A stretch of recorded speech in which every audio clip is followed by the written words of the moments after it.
Hello everyone. मानव भूगोल विषय में आज हम अध्ययन करेंगे पीएस गुहा द्वारा भारतीय प्रजातियों का वर्गीकरण।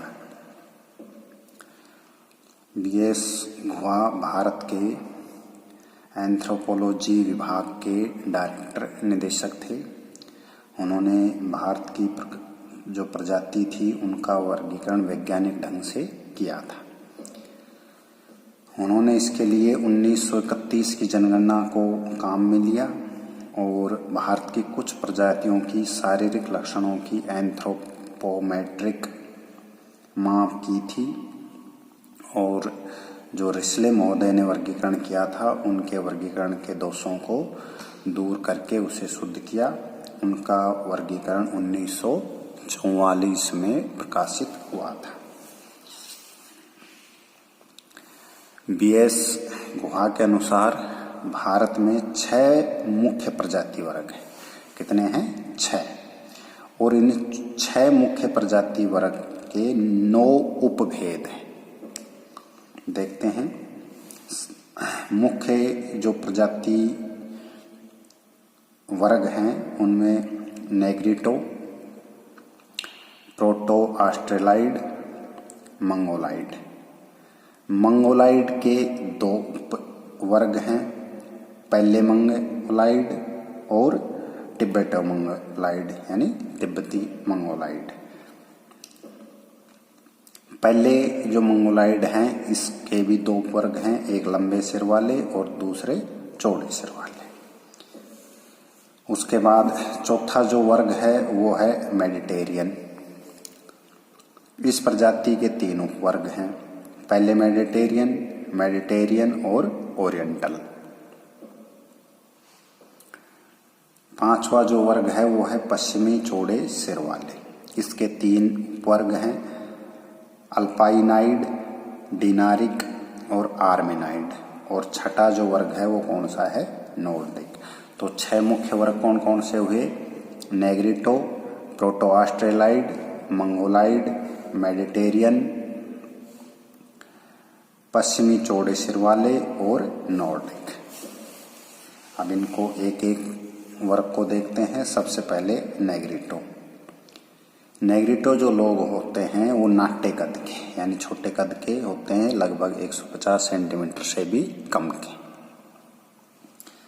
इनके बाल मोटे और छल्लेदार होते हैं। बाल की जो ऊर्ध्वकाट है वो कैसी होती है? अंडाकार। सिर छोटा होता है, माथा आगे की ओर निकला हुआ, बाहों की हड्डियां सपाट और ठुड्डी बहुत छोटी होती है। सिर की जो आकृति होती है वो लंबाकार तथा कुछ की गोलाकार होती है। इनकी त्वचा का जो वर्ण है वो काला होता है, भुजाएं कमजोर और बाहें लंबी होती हैं। नेग्रिटो प्रजाति के लोग अंडमान निकोबार द्वीप समूह में रहते हैं भारत में। इसके अलावा कोचीन के ट्रावनकोर पहाड़ियों में कादार, पलायन, विनाद, इरुला जनजातियां भी इसी वर्ग की हैं।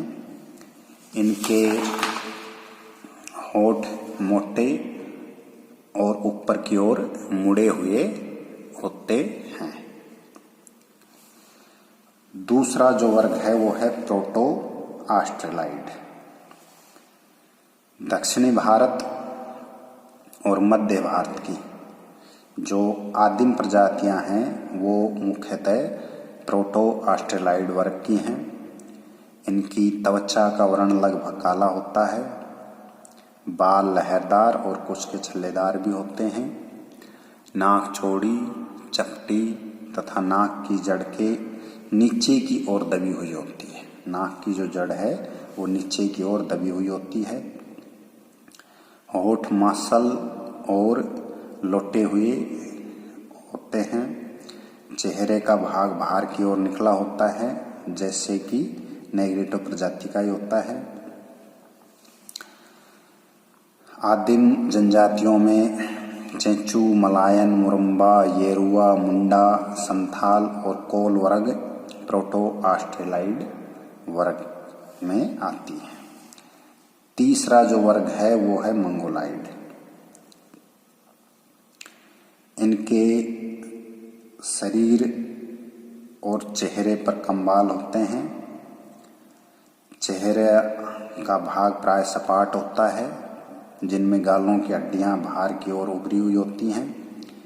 इस प्रजाति की सबसे मुख्य विशेषता क्या होती है? इनकी जो आंखें होती हैं वो कैसी होती है? तिरछी होती हैं।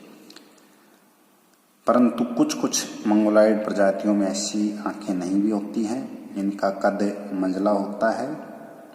इस प्रजाति के निम्न उपभेद हैं। पहला है पेले मंगोलाइड। इसके भी दो वर्ग हैं। पहला है लंबे सिर वाले। ये जो जाति है अधिक आदिम स्वभाव के हैं। इनका कद मंझला, त्वचा हल्की भूरी, चेहरा छोटा, गाल की हड्डियां उभरी हुई और नाक मंझली परंतु नीची होती है। चेहरे और शरीर पर बाल बहुत कम होते हैं। आंखें तिरछी होती हैं। ये प्रजाति उप हिमालय प्रदेश में रहती है। आसाम की आदिम जातियां और भारत म्यांमार सीमा की आदिम जो जातियां हैं वो पहले मंगोलाइड हैं। चौड़े सिर वाले पहले मंगोलाइड। इन लोगों की त्वचा का वर्ण क्या होता है? काला होता है और साथ ही में पीलापन लिए हुआ होता है। चेहरा अधिक गोल होता है। आंखें अधिक तिरछी होती है। चटगांव की पहाड़ी जो प्रजातियों में जैसे चकमा और माघ में ऐसे लक्षण दिखाई देते हैं। मंगोलाइड का जो दूसरा वर्ग है वो है टिबेटो मंगोलाइड। इसका कद लंबा और त्वचा का रंग हल्का रंग होता है। शरीर पर बाल नहीं होते, केवल सिर पर होते हैं। आंखें तिरछी होती हैं। चेहरा लंबा परंतु चपटा होता है। नाक लंबी और नीची होती है। शरीर और सिर दोनों ही कैसे होते हैं? बाहरी होते हैं। भारत की जो प्रजातियां हैं उनमें सबसे बड़ा जो सर है टिबेटो मंगोलाइड का ही होता है। चौथा जो वर्ग है वो है मेडिटेरियन प्रजाति। इसके 3 उपवर्ग हैं। सबसे पहले मेडिटेरियन, ये प्रजाति का पहला उपवर्ग है। इनका जो कद है वो मंझला और शरीर हल्का होता है। सिर लंबा और पतला होता है तथा सिर का जो मेहराब है वो कैसा होता है? ऊंचा होता है। मस्तक आगे की ओर निकला हुआ और सिर का पिछला भाग पीछे की ओर निकला हुआ है। चेहरा फैला हुआ, ठुड्डी नोकदार होती है। नाक छोटी लेकिन ऊंची होती है और नाक की जो चौड़ाई होती है वो मध्यम होती है। चेहरे और शरीर दोनों पर बाल कम होते हैं और त्वचा का वर्ण जो रंग है वो कैसा होता है? भूरा होता है। मेडिटेरियन दूसरा उपवर्ग। इस प्रजाति का जो कद है वो मध्यम और त्वचा का रंग भूरे से लेकर जैतूनी तक होता है। सिर लंबा परंतु सिर का मेहराब कैसा होता है? नीचा। चेहरा लंबा और नाक पतली तथा उभरी हुई होती है। शरीर पतला होता है। चेहरे और शरीर पर बाल बहुत होते हैं। बाल और आँखों का रंग गहरे भूरे से काला तक होता है। मेडिटेरियन प्रजाति की एक विशेषता यह है कि इसकी आँखें अधिक बड़ी और खुली हुई होती हैं, जो अन्य किसी प्रजाति में नहीं पाई जाती हैं। ये प्रजाति उत्तर प्रदेश, पंजाब, महाराष्ट्र, बंगाल, मालाबार आदि में रहती है। उसके बाद ओरिएंटल मेडिटेरियन, ये प्रजाति मेडिटेरियन प्रजाति से ही मिलती जुलती है, परंतु इनकी जो नाक है वो बहुत ज़्यादा लंबी और प्राय उत्तल होती है। त्वचा का रंग गोरा होता है। यद्यपि भारत में कुछ गेहुआ रंग होता है। ये प्रजाति पंजाब, सिंध, राजपूताना यानी राजस्थान और पश्चिम उत्तर प्रदेश में रहती है। पांचवा जो प्रजाति है वो है पश्चिमी चौड़े सिर वाली। ये प्रजातियां पश्चिम की ओर से भारत में आई थी। इनके 3 उपवर्ग हैं, सब अल्पाइनाइड, डिनारिक और आर्मेनाइड।